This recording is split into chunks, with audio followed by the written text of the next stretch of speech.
আসসালামু আলাইকুম ওয়া রাহমাতুল্লাহি ওয়া বারাকাতুহু। আপনারা দেখছেন ইসলামিক ইউটিউব চ্যানেল কোরআনী রুকিয়া। আমি সঙ্গে আছি মোতাবেক কাজী মেজবাউল হক। আজ যে প্রসঙ্গে কথা বলবো, জিনের কারণে, জিন এবং জাদুর কারণে, বানের কারণে যদি কোনো লোক অজ্ঞান হয়ে যায়, বিশেষ করে জিনের কারণে সমস্যাটা হয়ে থাকে। শরীরে জিন আসার কারণে অথবা জিনে ধরেছে, জিনের কারণে যদি কেউ অজ্ঞান হয়ে পড়ে থাকে, এমনও রোগী আছে যে জিন শরীরে এসেছিল, জিন শরীরে আসে, যার কারণে অস্বাভাবিক আচরণ করে সে অজ্ঞান হয়ে একদিন, 2 দিন, 2 ঘন্টা, 5 ঘন্টা পড়ে আসে অজ্ঞান অবস্থায়, অচেতন অবস্থায়। যদি এমন কোনো রোগী, এমন কোনো লোক পড়ে থাকে, সেক্ষেত্রে আপনারা কি করতে পারেন, কি করবেন? এমন সুন্দর একটি আমল দিব যা সর্বত রাকিরা করে থাকেন এই আয়াতের মাধ্যমে, আমলের মাধ্যমে, এবং অথবা এটা দিয়ে 2 রকমের চিকিৎসা করতে পারবেন। একটা লোকের ডাক্তারি সমস্যা না জিনের সমস্যা, সেটা বোঝার জন্য এই আয়াতটা যদি আপনি ব্যবহার করেন, আপনি নিজে বুঝতে পারবেন যে এই লোকটার জিনের সমস্যা না আসলে ডাক্তারি সমস্যা।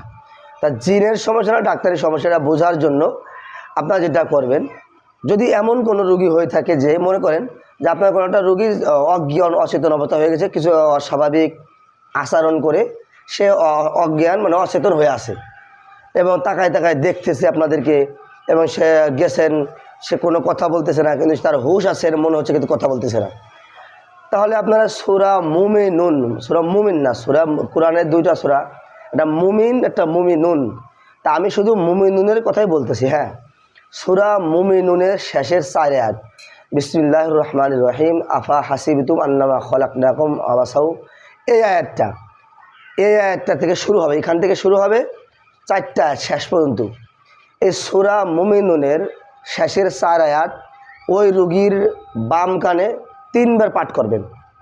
3 বার পাঠ করার পরে এখন আপনি ডাইন কানে আবার 3 বার পাঠ করবেন। আপনি দেখবেন এই সূরার এত পাওয়ার, এই আয়াতের এত পাওয়ার, কোরআনের প্রতিটা হরফ, প্রতিটা আয়াতেরই পাওয়ার আছে।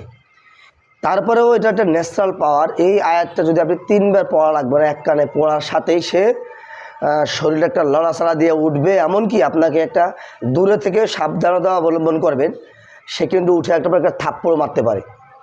এভাবে কিন্তু হয়ে থাকে, এটা আমার সাথে এরকম ঘটেছে। তো এটা সতর্ক থাকবেন। এটা দেখবেন যে হতে পারে আপনাকে উপরে খুব রাগান্বিত হয়ে উঠবে, আপনাকে মারতে যাবে, ধরতে যাবে, এরকম কিন্তু হবে। তা আপনি সতর্কতার সাথে এই কাজটি করতে যাবেন। সে যেহেতু চুপ মেরে ঢাপকি মেরে আসে, আপনি আয়াতটা পড়ার সাথে তার শরীরে আগুন লেগে যাবে, আর আগুন লেগে যাবে তখনই কিন্তু সে আপনার উপর আক্রমণ করার চেষ্টা করবে।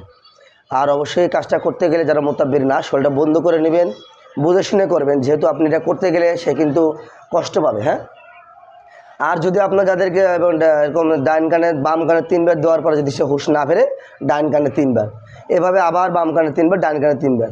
আমাদের 3 বারের বেশি লাগবে না, 3 বারই এনাফ, একবারেই যথেষ্ট।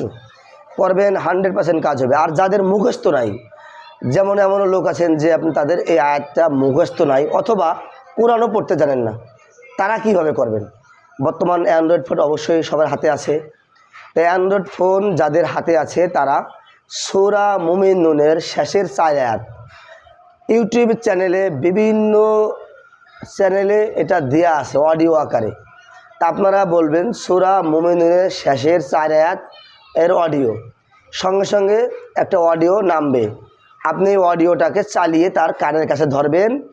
কানের কাছে ধরার সাথে দেখবেন 1 থেকে 2 মিনিটের ভিতরে চলার সাথে রোগী অবশ্যই যদি জিন্নাতের সমস্যা হয়ে থাকে 100% উঠে বসবে, আপনার পর রাগান্বিত হবে এবং জ্বলে পুড়ে যাবে, আপনি নিজে বুঝতে পারবেন। যদি ভিডিওটি ভালো লেগে থাকে অবশ্যই শেয়ার করে দিবেন ও লাইক করবেন, কমেন্টে জানাবেন কোন রকম ভিডিও চান। হতে পারে আপনার ভিডিও শেয়ারের মাধ্যমে আপনার আরেক ভাই জানতে পারবে, তার দ্বারায় সে উপকৃত হলে আপনি উপকৃত হবেন। আসসালামু আলাইকুম ওয়া রাহমাতুল্লাহি ওয়া বারাকাতুহু।